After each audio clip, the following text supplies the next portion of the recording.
Hi, what's up? It's Lillian, and checking in to tell you where I'm at with the whole raw detox thing. Well, let me tell you where this is going for me.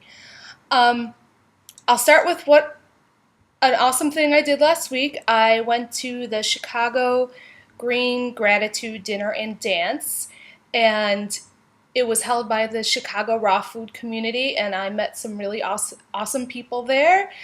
Had some amazing raw cuisine and got to dance while not drunk, which is new but awesome.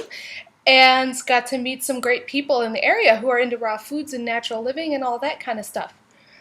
And the coolest thing that happened was I got to see Tim Van Orden speak about raw foods. And what was so cool and so informative about that is that he brought up some really great points about how the title of his talk was called Raw Foods, Myths and Misconceptions. And some of the myths and misconceptions that he addressed was that, oh, my phone's ringing. I'll let it ring. Anyway, sorry about that. Obviously, I don't really care about editing these videos, but anyway. So, one of the things he addressed was that a common misconception is that raw food is the cure-all for all diseases, and it's the only thing you need to do to be healthy, and that's not true at all. Actually, community is one of the big things that helps one stay healthy and a sense of belonging, as well as reducing stress. And what he also related that to was how if you're doing something that doesn't make you feel good or you're feeling forced to do it, you're gonna be stressed out, and what that does is causes chemical reactions in the body that are like really bad for you and can cause things like cancer and fatigue and so on. So, well, I'm really glad I took on this challenge to see, what I was made of, so to speak. I pretty much put the kibosh on it on Friday, which was day 20.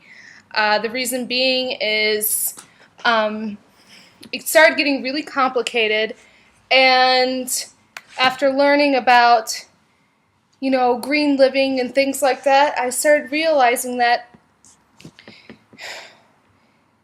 being raw isn't necessarily the most conscious way to eat.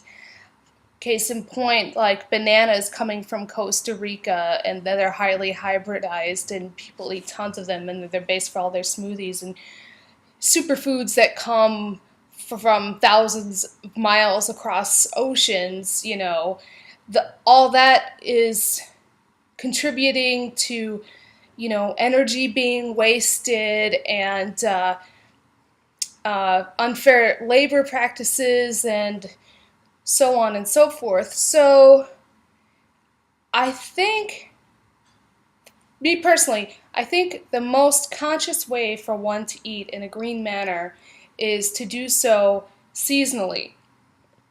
And everyone knows what that means. That means things that are in season and that are growing in your region are the most healthiest and most natural, and they're at their peak when they're in season.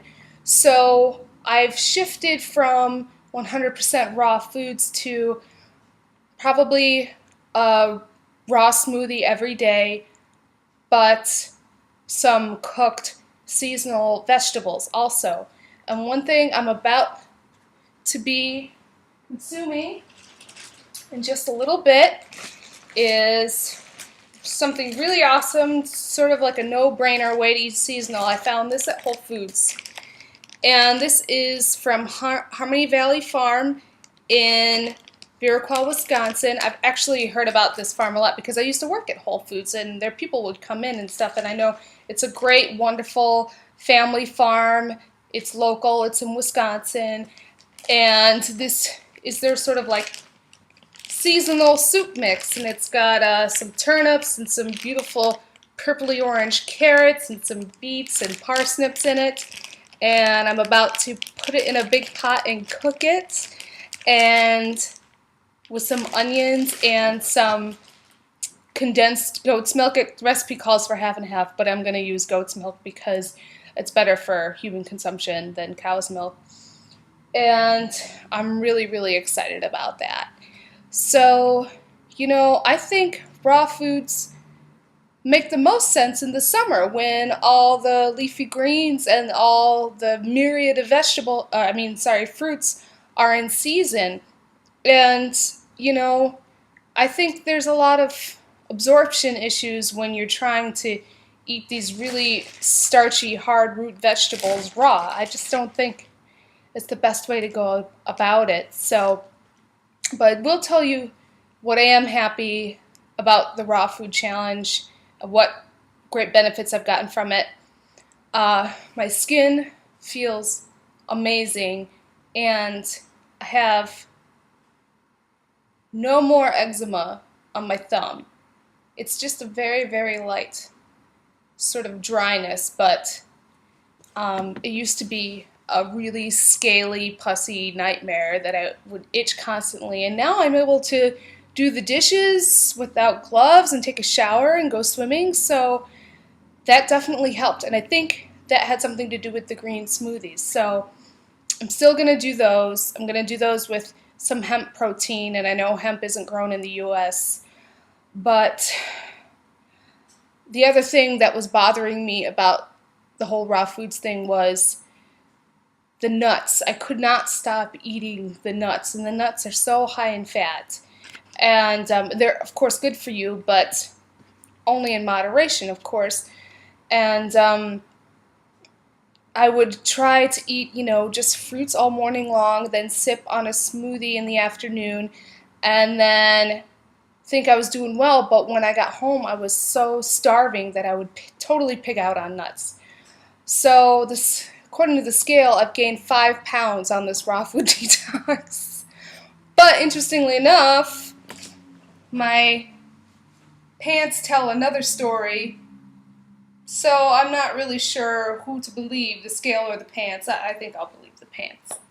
That's more of a marker of success than a scale. But other good things, I joined the nearby gym. I really miss my old gym. This one is not as cool, but this one is like full of meatheads. Big, burly, protein-guzzling guys who think they're the shit and walk around like they know it.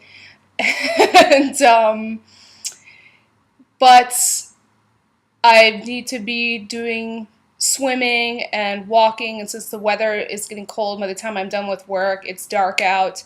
I have to walk on a treadmill like a hamster, but I have to do it if I ever want this thing to heal. And this is sort of off and on. I feel it healing, and then the next day I'm in pain, so I don't know what the deal is with that. So, you know what? Stay tuned for some more continued videos from me, and on my sort of seasonal and local and unprocessed food journey. I think everybody's journey is unique, and I don't think there's any sort of one-size-fits-all prescription for anyone, and this makes the most sense to me right now, and that's what I want to do. So stay tuned, get some tips from me, and see if they might work for you as well.